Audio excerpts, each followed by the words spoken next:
ಸರ್ಕಾರದ ವಿರುದ್ಧ ರೈತರ ಹೋರಾಟಕ್ಕೆ ಈಗ ಬಿಜೆಪಿ ಬೆಂಬಲವನ್ನು ಕೊಟ್ಟಿದೆ. ಸರ್ಕಾರಕ್ಕೆ ವಿಜಯೇಂದ್ರ ಡೆಡ್ಲೈನ್ ಅನ್ನು ಕೂಡ ಕೊಟ್ಟಿದ್ದಾರೆ. ಇವತ್ತು ಬಿಜೆಪಿಯ ನಾಯಕರುಗಳು ರೈತರ ಹೋರಾಟಕ್ಕೆ ಬೆಂಬಲವನ್ನು ನೀಡಿದ್ರು. ಈ ಸಂದರ್ಭದಲ್ಲಿ ಮಾತನಾಡುವಂಥ ವಿಜಯೇಂದ್ರ ಸರ್ಕಾರಕ್ಕೆ ಡೆಡ್ಲೈನ್ ಕೊಟ್ಟಿದ್ದಾರೆ. ಸಂಜೆ 5 ಗಂಟೆ ಒಳಗೆ ಡೆಡ್ಲೈನ್ ಅನ್ನು ಕೊಟ್ಟಿದ್ದಾರೆ. ಅಂದರೆ ಇಷ್ಟು ಒಳಗಡೆ ನೀವು ಅವರ ಒಂದು ಬೇಡಿಕೆಗೆ ಸ್ಪಂದಿಸಬೇಕು ಅಂಥೇಳಿ. ಈಗಾಗಲೇ 5 ಗಂಟೆ ಆಗಿದೆ. ಅವರ ಡೆಡ್ಲೈನ್ ಮುಗಿದ್ರೂ ಕೂಡ ಸರ್ಕಾರದ ಕಡೆಯಿಂದ ಯಾವುದೇ ರೀತಿಯಾದಂಥ ಸ್ಪಂದನೆ ಇನ್ನೂ ಸಿಕ್ಕಿಲ್ಲ. ಅಹೋರಾತ್ರಿ ಧರಣಿಯನ್ನು ನಡೆಸ್ತೀವಿ ಅಂಥೇಳಿ BY ವಿಜಯೇಂದ್ರ ಆಕ್ರೋಶವನ್ನು ವ್ಯಕ್ತಪಡಿಸಿದ್ರು. ತೀವ್ರ ಕುತೂಹಲ ಮೂಡಿಸಿದೆ ಈಗ ವಿಜಯೇಂದ್ರ ಅವರ ನಡೆ. ಯಾಕಂದರೆ ಈಗಾಗಲೇ 5 ಗಂಟೆ ಅಂತ ಅಂದರು, 5 ಗಂಟೆ ಮುಗಿದೋಗಿದೆ ಈಗ. ಸೊ ಈಗ ನೆಕ್ಸ್ಟ್ ಏನು ಮಾಡ್ತಾರೆ ಅನ್ನುವಂಥದ್ದು ಇರುವಂಥ ವಿಚಾರ.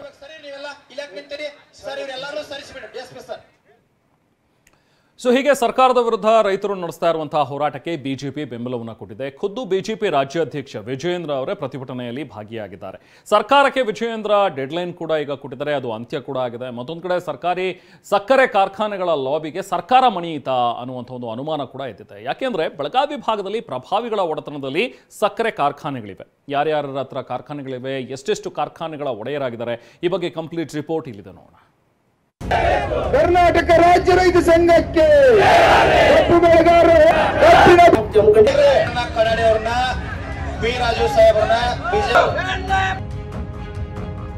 ಸರ್ಕಾರದ ವಿರುದ್ಧ ರೈತರ ಹೋರಾಟಕ್ಕೆ ಬಿಜೆಪಿ ಬೆಂಬಲ. ಸರ್ಕಾರಕ್ಕೆ ವಿಜಯೇಂದ್ರ ಕೊಟ್ಟ ಡೆಡ್ಲೈನ್ ಅಂತ್ಯ. ಸಂಜೆ 5 ಗಂಟೆ ಒಳಗಾಗಿ ನ್ಯಾಯಸಮ್ಮತ ಬೇಡಿಕೆಯನ್ನ ಈಡೇರಿಸುವವರೆಗೂ ಸಹ ನಾವಿಲ್ಲಿ ಎದ್ದೇಳೋದಿಲ್ಲ. ಸಕ್ಕರೆ ಕಾರ್ಖಾನೆಗಳ ಲಾಬಿಗೆ ಮಣಿಯಿತ ಸರ್ಕಾರ. ಇವ್ರು ಯಾರಿಗೂ ಕೂಡ ಇನ್ನೂ ಕೂಡ ಪುರ್ಸೋತ್ ಸಿಕ್ಕಿಲ್ಲ ನಿಮ್ಮ ಸಮಸ್ಯೆಯನ್ನ ಪರಿಹಾರ ಕೊಡಬೇಕು ಅಂತ ಚರ್ಚೆ ಮಾಡೋದಕ್ಕೆ. ಕಬ್ಬಿಗೆ ಬೆಲೆ ನಿಗದಿಗೆ ಆಗ್ರಹಿಸಿ ರೈತರು ರೊಚ್ಚಿಗೆದ್ದಿದ್ದಾರೆ. ವಿಪಕ್ಷಗಳು ಇದನ್ನೇ ಅಸ್ತ್ರ ಮಾಡಿಕೊಂಡು ಸರ್ಕಾರದ ವಿರುದ್ಧ ಸಮರ ಸಾರಿವೆ. ರೈತರಿಗೆ ಬೆಂಬಲ ಕೊಡೋ ಮೂಲಕ ಪ್ರತಿಭಟನೆಯಲ್ಲಿ ಭಾಗಿಯಾಗಿದ್ದಾರೆ. ಬಿಜೆಪಿ ರಾಜ್ಯಾಧ್ಯಕ್ಷ BY ವಿಜಯೇಂದ್ರ ಒಂದು ಹೆಜ್ಜೆ ಮುಂದೆ ಹೋಗಿ ಸರ್ಕಾರಕ್ಕೆ ಡೆಡ್ಲೈನ್ ಕೊಟ್ಟಿದ್ದಾರೆ. 5 ಗಂಟೆಗೆ ಕೊಟ್ಟಿದ್ದ ಡೆಡ್ಲೈನ್ ಕೂಡ ಅಂತ್ಯವಾಗಿದೆ. ಗಡುವಿನ ಒಳಗೆ ಸ್ಪಂದಿಸದಿದ್ರೆ ರಾಜ್ಯಾದ್ಯಂತ ಹೋರಾಟದ ಎಚ್ಚರಿಕೆಯೂ ಕೊಟ್ಟಿದ್ದಾರೆ.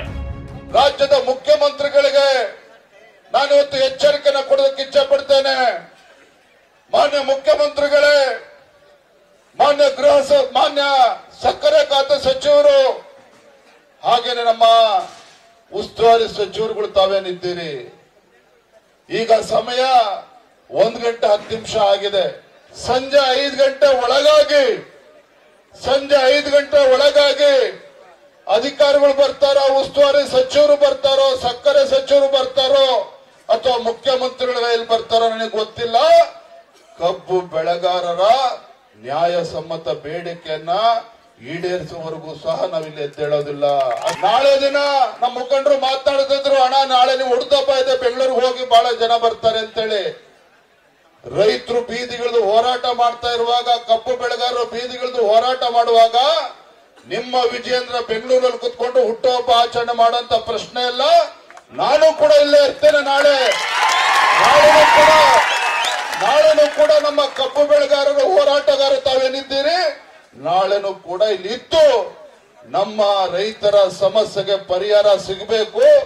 ಸರ್ಕಾರದ ನಡೆಯನ್ನ ಖಂಡಿಸಿ ಬಿಜೆಪಿ ರಾಜ್ಯಾಧ್ಯಕ್ಷ ವಿಜಯೇಂದ್ರ ಸಿಡಿದೆದ್ದಿದ್ರು. ರಾಜ್ಯ ಸರ್ಕಾರ, ಮುಖ್ಯಮಂತ್ರಿಗಳಾಗ್ಲಿ, ಉಸ್ತುವಾರಿ ಸಚಿವರುಗಳಾಗ್ಲಿ, ಸಕ್ಕರೆ ಖಾತೆ ಸಚಿವರಾಗ್ಲಿ, ಇವ್ರು ಯಾರಿಗೂ ಕೂಡ ಇನ್ನೂ ಕೂಡ ಪುರ್ಸೋತ್ ಸಿಕ್ಕಿಲ್ಲ ನಿಮ್ಮ ಸಮಸ್ಯೆಯನ್ನ ಪರಿಹಾರ ಕೊಡಬೇಕು ಅಂತ ಚರ್ಚೆ ಮಾಡೋದಕ್ಕೆ. ಇನ್ನು ವಿಪಕ್ಷ ನಾಯಕ ಆರ್ ಅಶೋಕ್ ಅಂತೂ ಟ್ವೀಟ್ ಮೂಲಕ ಕಿಡಿಕಾರಿದ್ರು. ಕಬ್ಬು ಬೆಳೆಗಾರರು ಪ್ರತಿಭಟನೆ ನಡೆಸ್ತಾ ಇದ್ರು, ಸ್ಪಂದಿಸ್ತಾ ಇಲ್ಲ, ರೈತ ವಿರೋಧಿ ಸರ್ಕಾರ ಅಂತ ಆಕ್ರೋಶ ಹೊರಹಾಕಿದ್ರು.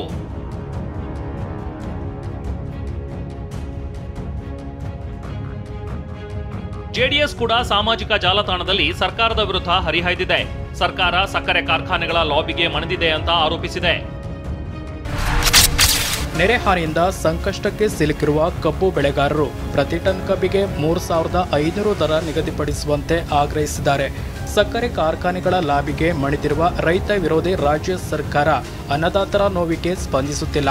ಕಬ್ಬು ದರ ನಿಗದಿಗೆ ಆಗ್ರಹಿಸಿ ಸಿಡಿದೆದ್ದಿರುವ ಕಬ್ಬು ಬೆಳೆಗಾರರು, ರೈತ ಸಂಘಟನೆಗಳು ಬೆಳಗಾವಿ, ಬಾಗಲಕೋಟೆ, ಹಾವೇರಿ ಸೇರಿ ಹಲವು ಜಿಲ್ಲೆಗಳಲ್ಲಿ ಅಹೋರಾತ್ರಿ ಧರಣಿ ಪ್ರತಿಭಟನೆಗಳನ್ನು ನಡೆಸುತ್ತಾ ಬೀದಿಗಿಳಿದಿವೆ.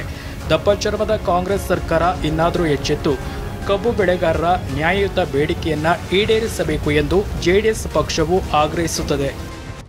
ಸಕ್ಕರೆ ಸಚಿವ ಶಿವಾನಂದ ಪಾಟೀಲ್ ಮಾತ್ರ ಎಲ್ಲಾ ಪ್ರಕ್ರಿಯೆ ಆಗ್ತಿದೆ ಅಂತಾನೆ ಕೇಂದ್ರದ ಕಡೆ ಬೊಟ್ಟು ಮಾಡಿದ್ದಾರೆ. ನೋಡಿ, ಆಲ್ರೆಡಿ ಜಿಲ್ಲಾಧಿಕಾರಿಗಳು ಹೋಗಿದ್ದಾರೆ, ಅವ್ರ ಜೊತೆ ಮಾತನಾಡಿದ್ದಾರೆ. ಅದು ಒಂದು ಹಂತಕ್ಕೆ ನಿರ್ಣಯ ಹಂತಕ್ಕೆ ಬಂದಿದೆ. ಅದು FRP ನಿಗದಿ ಮಾಡ್ತಕ್ಕಂಥವ್ರು ಕೇಂದ್ರ ಸರ್ಕಾರ, ಅದು ನಮ್ಮಲ್ಲಿ ಅಧಿಕಾರ ಇಲ್ಲ.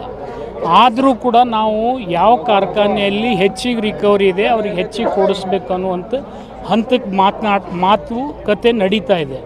ಈಗಾಗಲೇ DC ಮತ್ತು SP ಅವರು ಹೋಗಿ 3,200 ರೂಪಾಯಿ ಕೊಡಿಸ್ತಕ್ಕಂಥ ಒಂದು ನಿರ್ಣಯಕ್ಕೆ ಬಂದಿದ್ದಾರೆ. ರೈತರ ಸಮಸ್ಯೆ ಬಗೆಹರಿಸ್ತೀವಿ ಅಂತ ಗೃಹ ಸಚಿವ ಪರಮೇಶ್ವರ್ ಹೇಳಿದ್ರು. ನಿಯಂತ್ರಣ ಮಾಡೋದಕ್ಕೆ ಅಂತೇಳಿ ನಿನ್ನೆ ಕೂಡ ನಾನು ಶಿವಾನಂದ ಪಾಟೀಲ್ ಅವರ ಜೊತೆ ಮಾತಾಡಿದ್ದೇನೆ. ಅವರು ಕೂಡ ಅವರ ರೆಪ್ರೆಸೆಂಟೇಟಿವ್ಸ್ ಏನಿದ್ದಾರೆ, ಶುಗರ್ ಫ್ಯಾಕ್ಟ್ರಿ ರೆಪ್ರೆಸೆಂಟೇಟಿವ್ಸ್ ಏನಿದ್ದಾರೆ, ಅವ್ರನ್ನೆಲ್ಲ ಕರೆದು ಸತೀಶ್ ಜಾರಕಿಹೊಳಿ ಅವರು, ಆಮೇಲೆ ಲಕ್ಷ್ಮೀ ಹೆಬ್ಬಾಳ್ಕರ್ ಅವರು, ಶಿವಾನಂದ ಪಾಟೀಲ್ರು, ಮಂತ್ರಿಗಳೇನಿದ್ದಾರೆ ಅವರು, ಆ ಭಾಗದ ಮಂತ್ರಿಗಳು ಅವರೆಲ್ಲ ಕೂತು ಮಾತಾಡಿ ಬಗೆಹರಿಸ್ತೀವಿ ಅಂತೇಳಿ ನಮ್ಗೆ ಹೇಳಿದ್ದಾರೆ. ಅಸಲಿಗೆ ಈ ಹೋರಾಟ ಶುರುವಾಗಿದ್ದು ಎಲ್ಲಿಂದ? ಸಿಹಿ ಕಬ್ಬು ಬೆಳೆಯುವ ರೈತರ ಪಾಲಿಗೆ ಅದೇ ಕಬ್ಬು ಕಹಿಯಾಗಿದ್ದೇಕೆ? ಕಬ್ಬು ಬೆಳೆಗಾರರ ಕಥೆ ವ್ಯಥೆ ಏನು ಅನ್ನೋದನ್ನ ತೋರಿಸ್ತೀವಿ ನೋಡಿ. ರಾಜ್ಯದಲ್ಲಿ 9.87 ಲಕ್ಷ ಹೆಕ್ಟೇರ್ಗೂ ಹೆಚ್ಚು ಪ್ರದೇಶದಲ್ಲಿ ಕಬ್ಬು ಬೆಳೆಯಲಾಗುತ್ತೆ. ರಾಜ್ಯದಲ್ಲಿ 81 ಸಕ್ಕರೆ ಕಾರ್ಖಾನೆಗಳಿವೆ. ಬೆಳಗಾವಿ ಜಿಲ್ಲೆಯೊಂದರಲ್ಲೇ 29 ಕಾರ್ಖಾನೆಗಳಿವೆ. ರಾಜ್ಯದಲ್ಲಿ 2024ರಲ್ಲಿ 5.4 ಕೋಟಿ ಟನ್ ಕಬ್ಬು ಉತ್ಪಾದನೆಯಾಗಿದೆ. ಕಳೆದ ವರ್ಷ ಬೆಳಗಾವಿಯಲ್ಲೇ 1.94 ಕೋಟಿ ಟನ್ ಕಬ್ಬನ್ನ ನುರಿಸಲಾಗಿದೆ. ರಾಜ್ಯದಲ್ಲಿ 2024ರಲ್ಲಿ ಅಂದಾಜು 41 ಲಕ್ಷ ಟನ್ ಸಕ್ಕರೆ ಉತ್ಪಾದನೆಯಾಗಿದೆ.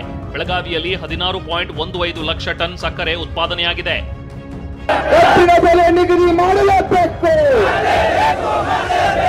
ಇಷ್ಟೆಲ್ಲ ಇದ್ರೂ ರೈತರು ಬೀದಿಗಿಳಿದಿರೋದೇಕೆ? ರೈತರ ಬೇಡಿಕೆ ಏನು ಅನ್ನೋದನ್ನ ಪಿನ್ ಟು ಪಿನ್ ತೋರಿಸ್ತೀವಿ ನೋಡಿ. ಕೇಂದ್ರ ಸರ್ಕಾರ ಕಬ್ಬಿಗೆ FRP ನ್ಯಾಯಸಮ್ಮತ ದರ ನಿಗದಿ ಮಾಡಿದೆ. 10.25% ಇಳುವರಿ ಇರುವ ಕಬ್ಬಿಗೆ ಟನ್ಗೆ 3,550 ರೂಪಾಯಿ ನಿಗದಿ ಮಾಡಿದೆ. ಅದರ ಆಧಾರದ ಮೇಲೆ ಸಕ್ಕರೆ ಕಾರ್ಖಾನೆಗಳು ದರ ನೀಡಬೇಕು. ಆದರೆ ಕಾರ್ಖಾನೆಗಳು 2,700ರಿಂದ 3,200 ರೂಪಾಯಿ ಕೊಡಲು ಮುಂದಾಗಿವೆ. ಜೊತೆಗೆ ಕಬ್ಬಿನ ಕಟಾವು ಮತ್ತು ಸಾಗಣೆ ವೆಚ್ಚ ಕಡಿತ ಮಾಡಿ ದರ ನಿಗದಿ ಮಾಡಿವೆ. ಹೀಗಾಗಿ 1 ಟನ್ ಕಬ್ಬಿನ ದರ ಮತ್ತಷ್ಟು ಕಡಿಮೆಯಾಗ್ತಿದೆ. ಇದರ ಜೊತೆಗೆ ರಾಜ್ಯದ ಹಲವು ಕಾರ್ಖಾನೆಗಳು ಬಾಕಿ ಹಣವನ್ನು ಕೊಟ್ಟಿಲ್ಲ. ಕಾರ್ಖಾನೆಗಳ ಈ ನಡೆಗಳೇ ರೈತರ ಆಕ್ರೋಶಕ್ಕೆ ಕಾರಣವಾಗಿದೆ. ಟನ್ ಕಬ್ಬಿಗೆ 3,500 ರೂಪಾಯಿ ನೀಡಲೇಬೇಕು ಅಂತ ಕಬ್ಬು ಬೆಳೆಗಾರರು ಪಟ್ಟು ಹಿಡಿದಿದ್ದಾರೆ.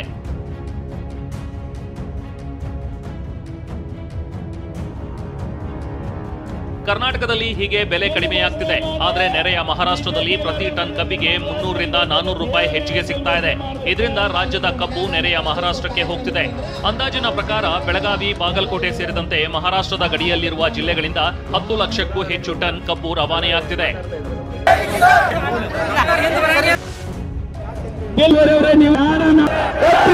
ಕಡೆ ಬೆಳಗಾವಿ ಜಿಲ್ಲೆಯಲ್ಲಿ ಪ್ರಭಾವಿ ನಾಯಕರ ಸಕ್ಕರೆ ಕಾರ್ಖಾನೆಗಳ ಲಾಬಿಗೆ ಸರ್ಕಾರ ಮಣಿಯಿತಾ ಅನ್ನೋ ಅನುಮಾನ ಎದ್ದಿದೆ.